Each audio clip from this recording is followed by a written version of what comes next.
पंडित जी के ब्लॉग गीता ज्ञान के जरिए उनसे कई लोग जुड़ गए। कुछ लोगों से तो बहुत अच्छी दोस्ती भी हो गई। पंडित जी सोचते हैं कि सब कुछ इंसान के इस्तेमाल के तरीके पर डिपेंड करता है। यही इंटरनेट लोगों को जोड़ भी सकता है और यही इंटरनेट बर्बाद भी कर सकता है। यही बात नॉलेज पर भी अप्लाई होती है। वरना ज्ञान के मामले में तो कहते हैं कि रावण भी बड़ा महाज्ञानी था, लेकिन उसके अहंकार और घमंड ने उसके ज्ञान को बेकार कर दिया था। ये सोचते हुए पंडित जी को एक बहुत पुराना किस्सा याद आ गया। ये उन दिनों की बात थी जब पंडित जी कॉलेज में थे। उनके जमाने में कोचिंग या ट्यूशन बहुत कम हुआ करते थे। क्लास में जो बच्चे इंटेलिजेंट होते थे वही दूसरों की हेल्प कर दिया करते थे। तब आज के जैसा कंपटीशन भी नहीं था, ना ही इतना ज्यादा प्रेशर। पंडित जी की क्लास में एक बहुत इंटेलिजेंट लड़का था, नाम था दिवाकर। पूरी क्लास उससे अपने डाउट्स क्लियर करती थी। एग्जाम टाइम में तो वो सेलिब्रिटी बन जाता। हर कोई उसके नोट्स की फोटोकॉपी करवा रहा होता था। दिवाकर वैसे तो हेल्पफुल था, लेकिन उसे अपनी नॉलेज का घमंड भी हो गया था। उसे लगता था कि उससे ज्यादा स्मार्ट और इंटेलिजेंट पूरे कॉलेज में कोई नहीं है। जूनियर्स और क्लासमेट्स तो उसके फैन थे ही, टीचर्स भी उसे बहुत अप्रिशिएट करते थे। वैसे वो था भी अप्रिसिएशन के काबिल, लेकिन उसका अहंकार एक दिन उसके सारे टैलेंट पर भारी पड़ने वाला था। उसी साल पंडित जी की क्लास में एक नए लड़के का एडमिशन हुआ। यह लड़का किसी और शहर के कॉलेज से माइग्रेट होकर उनके कॉलेज में आया था, क्योंकि उसके पापा का ट्रांसफर इस शहर में हो गया था। इस नए लड़के का नाम विजय था और वो भी स्टडीज में बहुत अच्छा था। नॉलेज तो था ही, साथ में बात करने का सलीका बहुत अच्छा था।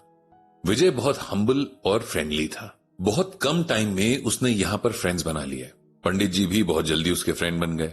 अगर दिवाकर और विजय का नॉलेज के बेस पर कंपटीशन होता तो दिवाकर ही जीतता, इसमें किसी को कोई शक नहीं था। लेकिन अगर ओवरऑल पर्सनालिटी के बेस पर, खासकर नॉलेज की प्रेजेंटेशन के बेस पर कंपटीशन होता तो विजय बाजी मार सकता था। अभी तक कॉलेज में एक ही हीरो था, अब दो हो गए थे। दिवाकर को अपना सिंहासन डोलता हुआ नजर आ रहा था। उसके अहंकार को विजय के रूप में एक अच्छा क्लासमेट न दिखकर एक कंपेटिटर दिख रहा था, जिसे खुद से कम साबित करना अब उसकी जिद बन गई थी। उन दिनों इंटर कॉलेज क्विज कंपटीशन की अनाउंसमेंट हुई। पिछले 2 साल से दिवाकर की कैप्टेंसी में उनका कॉलेज ही जीत रहा था। एक टीम में 4 स्टूडेंट्स होते थे और एक कॉलेज से 2 टीम्स पार्टिसिपेट करती थी। पंडित जी के कॉलेज से एक ही टीम जाती थी और पिछले 2 साल से जीतकर आ भी रही थी। इस बार दिवाकर की टीम तो बनी ही। विजय ने भी स्टूडेंट से बात की कि दूसरी टीम भी जानी चाहिए। भाई, जब कंपटीशन में अलाउड है तो 2 टीम जरूर जानी चाहिए। इस तरह क्या पता अपने कॉलेज में 2 मेडल्स आ जाएं। पंडित जी को भी जब ये बात पता चली तो उन्हें यह आइडिया पसंद आया। फिर उन लोगों ने मिलकर दूसरी टीम बनाने की तैयारी भी शुरू कर दी। हर क्लास से एप्लीकेशंस मंगाई गईं। फिर जितनी एप्लीकेशंस थीं उन सब में कंपटीशन हुआ और इस तरह 4 लोगों की एक और टीम बन गई, जिसका कैप्टन विजय को बनाया गया। पंडित जी की दोस्ती दिवाकर और विजय दोनों के साथ ही थी। दिवाकर को जब पता चला कि पंडित जी ने बढ़ चढ़कर विजय के साथ दूसरी टीम बनाने में मदद की है तो उसे उन पर बड़ा गुस्सा आया। पता नहीं क्यों दिवाकर ने दूसरी टीम के आइडिया को अपने खिलाफ समझ लिया, जबकि विजय या किसी और स्टूडेंट का ऐसा कोई इरादा नहीं था। अब विजय की टीम ने जोर शोर से कंपटीशन की तैयारी शुरू कर दी। इधर दिवाकर की टीम और खुद दिवाकर एकदम श्योर थे कि उन्हें कोई हरा नहीं सकता और इस बार भी ट्रॉफी उन्हें ही मिलेगी। जिस दिन कंपटीशन था उस दिन विजय और उसकी टीम सुबह बहुत जल्दी कॉलेज आ गए थे। इस बार यह कंपटीशन उनके कॉलेज में हो रहा था। करीब 10 कॉलेजेस थे जो इस कंपटीशन में पार्टिसिपेट कर रहे थे। इस बार मामला रेपुटेशन का भी था, क्योंकि अपने कॉलेज में जीत ना पाना और शर्मिंदा कर देता है।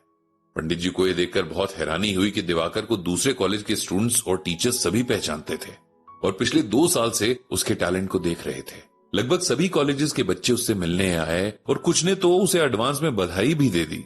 वो श्योर थे कि दिवाकर और उसकी टीम ही जीतेंगे। कंपटीशन शुरू हुआ और जैसा कि एक्सपेक्टेड था, दिवाकर को जैसे हर क्वेश्चन का आंसर पता था और उससे ज्यादा हैरानी की बात यह थी कि विजय भी बहुत कॉन्फिडेंस से आगे बढ़ रहा था। फाइनल में दिवाकर और विजय की टीम सामने सामने थी और मुकाबला बहुत इंटरेस्टिंग हो गया। एक ही कॉलेज की 2 टीम सामने सामने थी, यानी कॉलेज के 2 मेडल अब लगभग कंफर्म थे। सवाल बस ये था कि विनर कौन होगा और रनर अप कौन बनेगा। एक के बाद एक क्वेश्चंस आते गए और दोनों टीम्स पहले जवाब देने की कोशिश करने लगी। दिवाकर जहां ओवर कॉन्फिडेंस में हड़बड़ी कर रहा था, वहीं विजय कूल रहकर आगे बढ़ रहा था। मुकाबला कांटे का था, लेकिन आखिर में बाजी पलट गई और सिर्फ 2 नंबर से विजय की टीम जीत गई। दिवाकर उस दिन बहुत दुखी था, लेकिन उसके पास दुख जताने कोई भी नहीं आया। कॉलेज को नया हीरो मिल गया था और दिवाकर बहुत आसानी से रिप्लेस हो गया।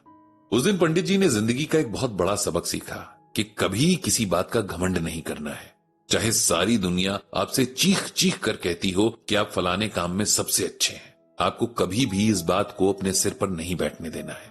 दुनिया में हर वक्त कोई ना कोई आपको रिप्लेस करने के लिए तैयार खड़ा है।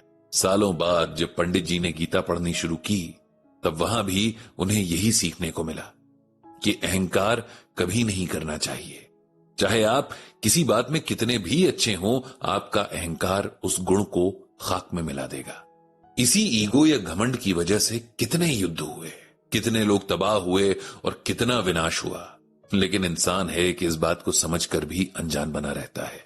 पंडित जी को गीता का एक श्लोक याद आ गया, असौ मया हयः शत्रुर हनिष्ये चापरानपि ईश्वरो अहम अहम भोगी सिद्धो अहम बलवान सुखी। यहां भगवान श्री कृष्ण अर्जुन को अहंकार के बारे में बता रहे हैं।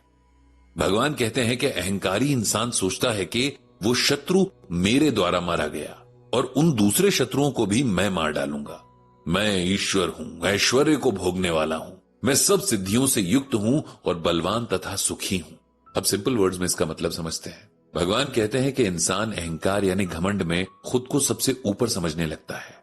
उसे लगता है कि ये मैंने किया, वो मैंने किया, मैं सब कुछ कर सकता हूं, मैं सबसे सुखी हूं। वो भूल जाता है कि वो सिर्फ एक कैरेक्टर भर है जो बस कुछ टाइम के लिए अपना रोल कर रहा है। असल में सब कुछ करवाने वाला कोई और है।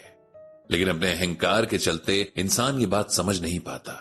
वो खुद को आत्मा, प्रकृति यानी नेचर और भगवान से ऊपर समझने लगता है और यही अहंकार उसका नाश भी करता है।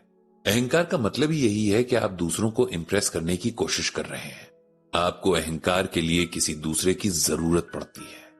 जब आप अपनी जगह पर अकेले होते हैं तब वहां अहंकार नहीं हो सकता। कोई इंजीनियर बहुत मजबूत पुल बनाता है और इस बात से उसे अहंकार हो जाता है कि पुल को मैंने बनाया है, जबकि इंजीनियर ने जो सुंदरता और मजबूती उस पुल में डाली वो उसकी भीतरी प्रकृति की देन थी। उसने जिन जिन चीजों को इस काम में लगाया वे सब प्रकृति की ही देन है। फिर ये अहंकार करना कि ये मेरा काम है, ये बेकार है। जिस क्षण ये अहंकार व्यक्ति के अंदर आ जाता है उसके काम की क्वालिटी घटती जाती है।